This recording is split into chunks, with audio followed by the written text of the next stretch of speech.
Fala aí, meu povo. Boa semaninha pra vocês, hein? Vídeo de hoje aqui eu vou falar de vários temas. Não é caça-clique, como vocês estão vendo, vocês viram na thumb e no título do vídeo. Aqui na Espanha, compararam a seleção espanhola que fez 6-0 na Turquia nesse final de semana com a seleção brasileira de 70 e de 82.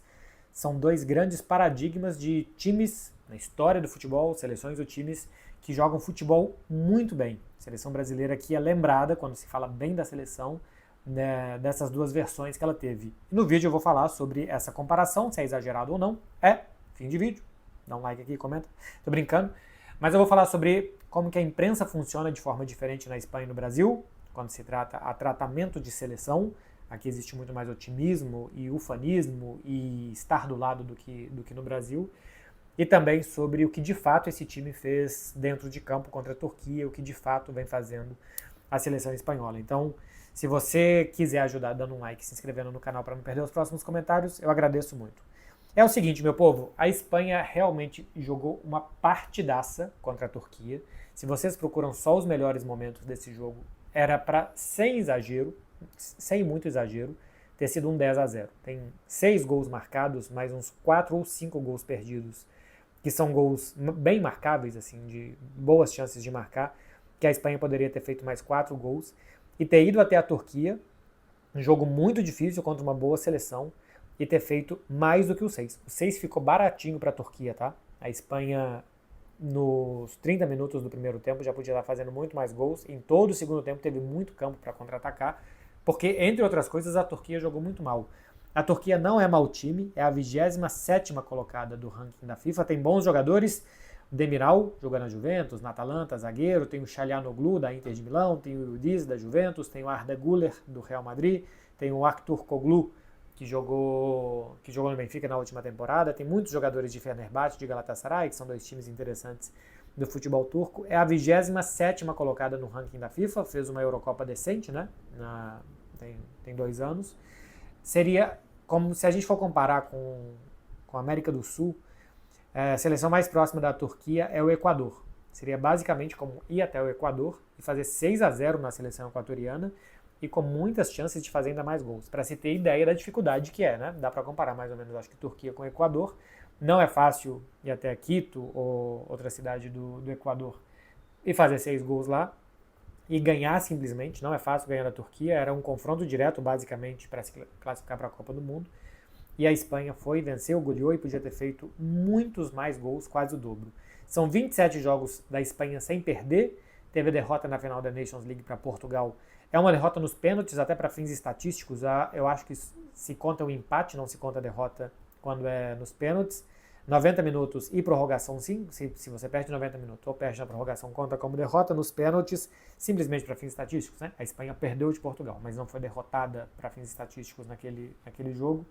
Então são 27 jogos sem perder, desde uma derrota para a Colômbia, antes de jogar contra o Brasil, naquela data FIFA que foi a segunda partida do Dorival Júnior. Vocês vão se lembrar, né? O Brasil ganhou da Inglaterra, depois empatou com a Espanha. No dia que o Brasil ganhou da Inglaterra, um dia antes, a Espanha perdeu um amistoso da Colômbia. Em jogos oficiais não perde desde uma partida contra a Escócia, lá atrás, Nations League. Enfim, não perde há muito tempo a seleção da Espanha e fez um grandíssimo jogo contra a Turquia. A seleção da Espanha é hoje uma das melhores do mundo e ela tem algo que muitas seleções não têm, o que é mais difícil de se fazer em seleção: fazer com que ela seja um time de futebol. Boa parte das seleções do mundo são um aglomerado de bons jogadores, algumas dessas seleções de muitos bons jogadores, e que não conseguem formar entre eles um time de futebol reconhecível, que o que entra, o que sai, sabem exatamente o que tem que fazer, uma forma de jogar. Quem tem isso hoje, eu acho que é a Espanha e a Argentina principalmente. Outras seleções em menor escala até tem. A França, que joga muito tempo junto, tem alguma coisa assim. Portugal já tem alguma coisa assim com o Roberto Martínez, mas ainda assim muda muito a forma de jogar. A Alemanha do Nagelsmann não tem. A seleção brasileira está tentando construir com o Ancelotti, mas ainda é muito cedo para dizer que a seleção tem uma forma de jogar. A Argentina e a Espanha têm de forma consolidada uma forma de jogar futebol. E eu acho que por isso elas estão à frente das outras. Em nomes, às vezes sim, às vezes não, depende. Algumas posições sim, algumas posições não, dependendo do momento dos jogadores, sim ou não. mas em forma de jogar, o que eu acho que faz muita diferença para você saber o que você quer fazer dentro de um jogo. Essas seleções estão à frente das outras e por isso a seleção da Espanha já se coloca, eu acho que está muito perto de se classificar para a Copa, né? Porque o grupo é bastante tranquilo e acessível. Se fizer o mesmo número de pontos da Turquia, a diferença de saldo da Espanha hoje é de 6-0 num confronto direto. Então já está muito perto de ir para a Copa do Mundo e deve aparecer lá, dependendo de como que os jogadores chegarem, como uma das favoritas a brigar pelo título. A partir daí, roda o melão e vamos ver o que vai acontecer. Esse jogo contra a Turquia foi uma partidaça do Pedri. O Pedri fez 2 gols, criou muitas e muitas jogadas para seus companheiros. O segundo gol da Espanha é uma jogada maravilhosa do Pedri. Enfim, ele jogou demais mesmo. É um Pedri que a gente já viu no Barcelona também nesse início de temporada. Parece mais comprometido com querer fazer gols, está arriscando um pouco mais de chutes de fora da área, está aparecendo mais na área. É um jogador absolutamente controlador do jogo e que dita o ritmo do jogo, para onde que o jogo vai. E se ele puder acrescentar o gol também no jogo dele, ele vai se tornar um dos melhores jogadores do mundo. Eu acho que já é o melhor meio-campista do mundo na última temporada. E pode ser um dos melhores jogadores do mundo também. Um grande jogo do Mikel Merino, fez 2 gols, jogou muito bem. Grande jogo do Oyarzabal com 3 assistências. O Lamine Yamal, que pecou em finalizações, poderia ter finalizado melhor e o gol não quis sair, deu 2 assistências e jogou demais. O Lamine tem uma arrancada dele no primeiro tempo, que é pegar uma bola atrás do meio campo, enfileirar 3, 4 marcadores e quase só parar dentro do gol. Seria talvez esse primeiro gol maradoniano assim, do Lamine Yamal, né, que ele está perseguindo, mas está com muita velocidade e força para fazer isso, agora cada vez mais adulto, cada vez com mais corpo para fazer esse tipo de jogada. Nico Williams, que saiu lesionado, deu uma assistência. Vamos ver como é que vai ser o Nico Williams para chegar para jogar contra o Arsenal, Liga dos Campeões, né? Daqui a uma semana e pouco. Já tem Liga dos Campeões, que há 8 dias já tem Atlético de Bilbao e Arsenal. Vamos ver se o Nico chega ou não, porque é um jogador que se machuca muito. E o Ferran Torres, que entrou, fez um gol também. É um time muito bom. Daí a ser a seleção brasileira de 70 e de 82, acho que foram longe. A comparação apareceu na cadena COPE, durante a transmissão do jogo, tem o tempo de juego, né? Assim, basicamente seria a transmissão da partida, a jornada esportiva, por assim dizer, da cadena COPE, que é uma rádio importante daqui. E durante o jogo teve esse debate de se era o melhor jogo da história da seleção espanhola, se alguma seleção já tinha jogado assim. E aí eles ficaram debatendo ali, eu peguei aqui até algumas aspas, porque depois eu não assisti o jogo, assisti hoje boa parte do jogo, e depois eu escutei a transmissão para escutar especialmente a parte que eles falavam disso, para ver se eu não pegava fora de contexto ou não. E é feita a pergunta se alguma seleção já jogou assim, qual seleção que jogou e tal. O Paco Gonçalves, que é um jornalista que deve ser mais ou menos da minha idade, é mais jovem, ele falou que não viu a seleção de 70 do Brasil jogar, mas que essa seleção da Espanha era a melhor que ele já tinha visto. Melhor, inclusive, que aquela que ganhou 2 Eurocopas, que ganhou a Copa do Mundo. E ele não fala de conquistas, ele fala de qualidade de jogo.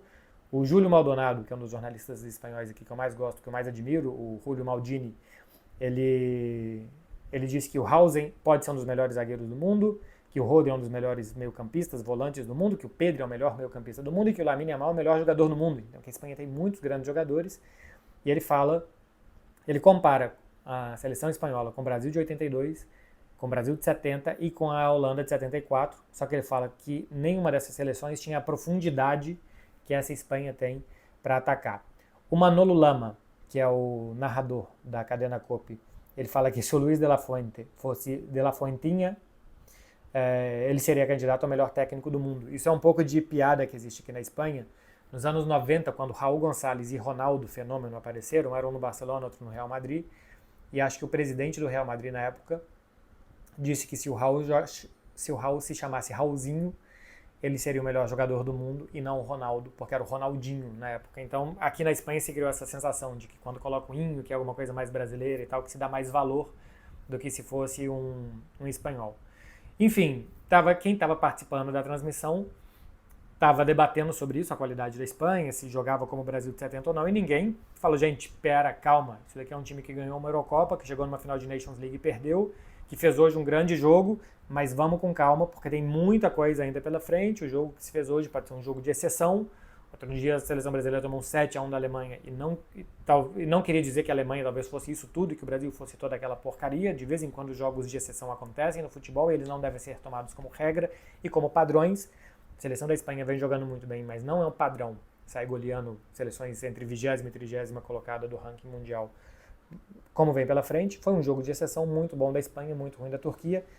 E eu sei e eu entendo também que no momento da euforia, durante a transmissão, no momento que você está ali mais quente, que é mais normal que você se envolva e que você faça um pouco menos esse tipo de comentário mais pausado, mais ponderado aqui, 16 horas depois de um jogo, falando sobre, colocando em contexto tudo que tem naquele jogo e tudo que tem no contexto histórico. Então eu entendo um pouco do exagero que se criou aqui na Espanha, que foi criado nessa transmissão, por conta disso. Os elogios em geral da imprensa aqui são muito grandes, mas não tem mais gente repercutindo e discutindo e levantando enquetes se essa seleção da Espanha já é ou não a melhor seleção da história, porque eu acho que está todo mundo hoje de cabeça mais fria do que estavam na transmissão. Isso tudo é só para fazer um contexto, para falar de como que a imprensa funciona diferente, né? No Brasil nós somos muito mais críticos, é uma característica nossa. Eu sei que tem gente que entende que a imprensa brasileira deveria ir lado a lado com a seleção, deveria sempre apoiar a seleção. Isso acontece em outros esportes, né? No vôlei, recentemente com o Hugo Calderano, com o João Fonseca, existem muito menos críticas do que existe a seleção brasileira, a forma de jogar, a forma de se portar, as determinações e opiniões e posicionamentos políticos e extra-campo. Na seleção brasileira sempre existe muito mais olho, lupa e críticas do que em outros esportes, e aqui funciona de uma forma muito diferente. Aqui na Espanha, eu cheguei a ver Copa das Confederações, por exemplo, em 2013 no Brasil, em outras transmissões que eu fiz, em outras jornadas que eu fiz por aqui, que é muito normal que eles vão vestidos com a camisa da Espanha, e que a Espanha pode estar jogando mal. Teve a Copa do Mundo de 2018, por exemplo, a Espanha jogou muito mal aquela Copa, e eles apoiaram até o último pênalti contra a Rússia, de que ainda dava, de que o próximo jogo seria melhor e que aquele time ainda podia mais.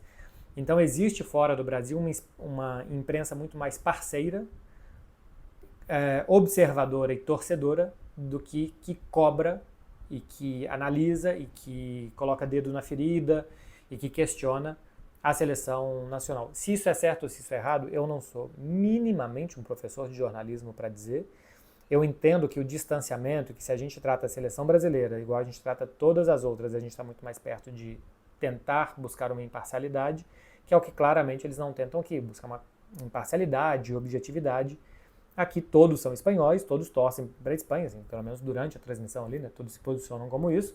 Espanhóis torcem para a Espanha, torcem pela sua seleção, querem que ganhe, que ela vença, exaltam as qualidades, as possibilidades que ela ainda tem. A Espanha pode estar perdendo por 2-0 em algum jogo que eles falam. Se fizer um gol, entra no jogo e quem sabe daqui a pouco. A gente vê no Brasil hoje, especialmente com canais de clubes e com influencers, como que funciona esse tipo de transmissão muito torcedora.